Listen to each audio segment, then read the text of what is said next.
Habang nagpapatuloy ang adult sa weekly task, si Binsoy tila may ibang pinagkakaabalahan. Wow, sinabi po na JM na gumawa ka na lang ng baril-barilan para kay JP. Testing ko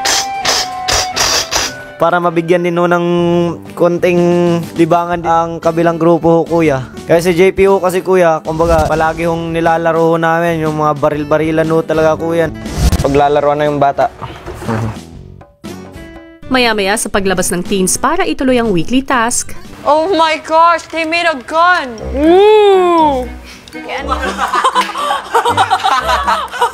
Ayos to ah! Sibindang mukha niya. Nagulat po ako, ang galing. May gumawa po ng baril, kuya.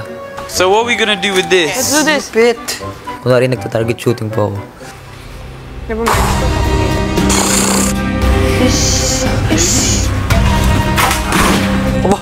Ayos ka!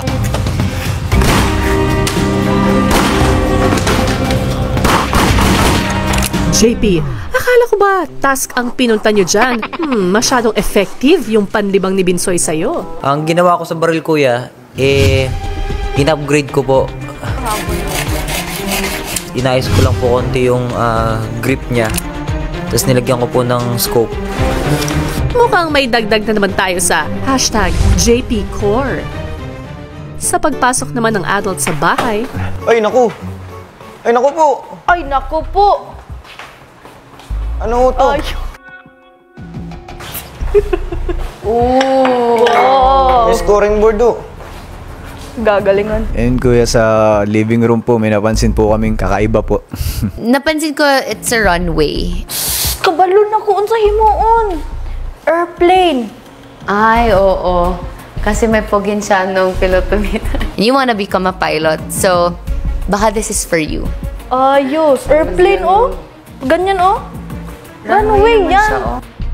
Sa mga nagdaang mabibigat na hamon na pinagdaanan ng magkahiwalay ng teens at adults, ilang beses na rin may isang hiling si JM kay kuya. Na-request ho ako na makausap ko po si Piang personally.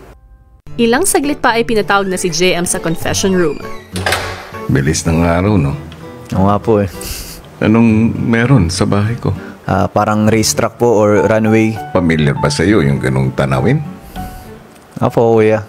Madalas ko pong makita yun nung pumapasok pa po ako sa kolehiyo, kuya. Kada take-off ng mga aeroplano, kada landing, kuya, kitang-kita ho ng mata naming mga estudyante. Nung nag-aaral po ako ng BS Air Transportation po, nagsimula ako na pong mahalin yung kursong yun at yung aviation field po. Yung buhay po namin nun, hindi naman ho kami mayaman, hindi ko ho masasabing mayaman kami, pero nagagawa po ng stepfather ko at mama ko na suportahan ho yung napili kong kurso. Magaan po yung buhay namin nung panahon po na yun. Biglaan na lang hong nagbago nung nagkaroon ho ng hindi magandang pangyayari ho dun po sa negosyo. Kasabay po nun yung pagkamatay ho ng stepfather ko. Ayun, kuya, nag-bankrupt na po, nag-back to zero na lahat, na ultimo ho bahay namin naprenda na rin. Ano ang naging bahagi mo sa lahat ng mga pangyayaring yan? Nung nakargo na po ni mama yung mga problemang naiwan po dun po sa business ko yan ng stepfather ko, dun ko po napagpasyahan na uminto ho muna ng pag-aaral at maghanap po ng pagkakakitaan. Dumaan na po sa isip ko, kuya, na baka hindi ho para sa akin yung pagpipiloto, na siguro ihinto ko na lang ho kasi dahil nga po sa nangyari sa pamilya namin. Pero naisip ko rin po kasi yung mga na-invest po ng parents ko sa pag-aaral ko, labag po sa loob ko na masayang po lahat ng yun. Kaya pinipilit ko pong maituloy, kuya. Hanggat nararamdaman ko, kuya, hanggat nakikita ko pong may pag-asa pa o kaya pa, tutuloy ko, kuya. Bakit mo nabanggit na ikaw yung tipo ng tao na ayaw na may nasasayang? Kasi sa pakiramdam ko, kuya, kapag may nasimulan ho akong isang bagay, kumbaga labag ho sa loob ko na ihinto po ito nang hindi ho natatapos. Yan din ba ang dahilan kung bakit porsigido ka na makausap si Fiang? I mean, nakailang beses ho ako sa inyong mag-request, kuya, na makausap po si Fiang ng personal dahil po sa nagdaang linggo, masyadong naging mabigat ho sa kanya. Gusto po siyang kamustahin, kuya. JM, pagbibigyan kita. Dumating na ang takdang panahon. Salamat po, kuya. Susunod! Okay, Sir Binsoy.